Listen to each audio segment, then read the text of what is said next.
Hello, welcome to Access. I'm Rob, and joining us is Holly. Hey guys! And this is The Witcher 3 Wild Hunt. On PS4? PS4 footage for the first time. Now, as a massive fantasy geek, this is a game I've had my eye on for quite some time, but I've never played any of the Witcher games before, and I know you have, Holly. You're quite the expert when it comes to the Witcher. So I think I've done Witcher 2 6 times. Well, that's impressive. Give me the lowdown. Can I play this without having played any of the previous games? Yes, you can. It's one of the first questions we asked CD Projekt Red when we did our community Q&A with them. They've said, don't worry, if it's your first time playing The Witcher, they will explain the previous stories before you get started. So, you know, you can go read the books if you want some more knowledge about the world. I think the 5th book is about to be translated into English. It's released, I think, any day now. So the books are great, but don't worry if it's your first time. And the world looks massive as well. I've heard like ridiculous figures, like it's 30 times bigger than The Witcher 2. Yeah, which is huge, because The Witcher 2 is not a small game. So apparently it's about 40 minutes to get from point to point while riding on the horse, which is ridiculous. Okay, wow, that's big. But we're seeing here, we're riding the horse here, but there's also boats, so you can go sailing, and you can also go swimming as well, which is kind of incredible when you think about what that must take to kind of make a game where you can just run into a river. And the combat as well, we're looking at some of it here. Love the combat. It doesn't look like your traditional slow turn-based role-playing kind of combat. No. It's very fast, action-based. Yep, so there is a skill tree. That's where it's got its RPG elements. What you just saw there was Witcher magic. The Witcher magic is, of course, Igni, Yarden, Quen, Axii, and Ard, which are the 5 kind of magic symbols Geralt can cast in battle. How do you memorise that? That's good. Because I'm cool, Rob. But on top of that, you've got 2 swords, a steel sword and a Witcher's silver sword. So steel is for killing humans, and your Witcher's silver sword is for killing magical creatures. Okay. You can then lay traps, and you can also craft traps, and you can take potions. Cat Eye, for example, helps you fight in the dark, but you have to be careful not to take too many, or you can poison yourself. Yeah.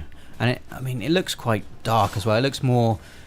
it looks more Game of Thrones than Lord of the Rings, like quite gritty and violent. It's really gritty and violent. And the battle system is really what makes it feel so gritty and dark. For example, there are 90 battle animations in Witcher 3, and there are only 20 in The Witcher 2. So there's loads more focus on the battle. On top of that, you have something called the Witcher Sense. So in previous Witcher games, you have a medallion that vibrates when magic is nearby. Okay. Instead, now you go into Witcher Sense, and it helps highlight things that are important. So, for example, it might help you find blood trails on the floor that you can follow to monsters. We played it a bit, didn't we, before? A bit. We played like 5 hours of it. A few hours of it, and I remember using my Witcher Sense to help solve a murder. Yeah, exactly. Quite cool. There's a quite cool side quest like that as well. Yeah, and you can also play as a girl called Ciri. So you might have seen a white-haired woman in some of the trailers, and at points between the game, Geralt and Ciri will switch, and you can take over as her. So it's a real nice mix to it, because I imagine her fighting style, although she has been trained by witches, will be quite different. Oh, look at that! It's so brutal. Look at that. That's incredible. And there's also naughty, sexy times in it as well. Yeah, so the game is way more mature feeling. You know, yes, it has some light, kind of sarcastic humour to kind of give it a bit of an edge, but it is a dark, really oppressive world. And if the sex scenes from Witcher 2 were kind of anything to go by, if any of you remember the Elvish bathhouse scene with Triss Merigold, then they're spicy. And I know there's been a lot of time spent in mocap, apparently, for the Witcher's 3 sex scenes. Really? Yes. Oh, that's interesting. You keep on going on about this Triss Merigold. I love Triss Merigold. I actually have the Polish Playboy framed on my bedroom door with her on the front cover.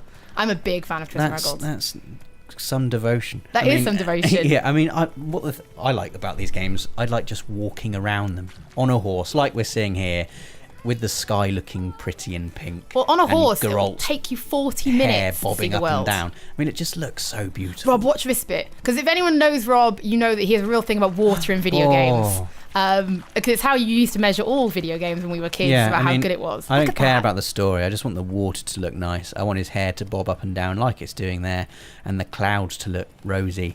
And so far, The Witcher 3 is ticking all of those boxes. Yeah, I mean, the story, it's absolutely... It's the world can be completely affected by Geralt as well. So if you go to a village and you do a side quest, for example, you know, your result may be that you've killed off the entire village in the future when you come back. Well, and it's real, it's not a blue for good, red for bad kind of world. You can make some real brave choices. You just make choices. Well, they're not really labelled good or bad. 30 different endings. So you can have a real effect on the world as well. So it's a big game. Well, hopefully we're going to be playing some more of The Witcher 3 very soon and making some more videos on it. So if there's anything specific you want to see about The Witcher 3 or want to know, let us know in the comments, and we might make a cool video about it. I hope so. I can't wait for this game. But yeah, there you go, guys. There you go. Thank you very much for listening to us ramble about The Witcher 3 Wild Hunt and why we're excited. Don't forget to like, comment, and subscribe, and join us for even more stuff. Bye. Bye.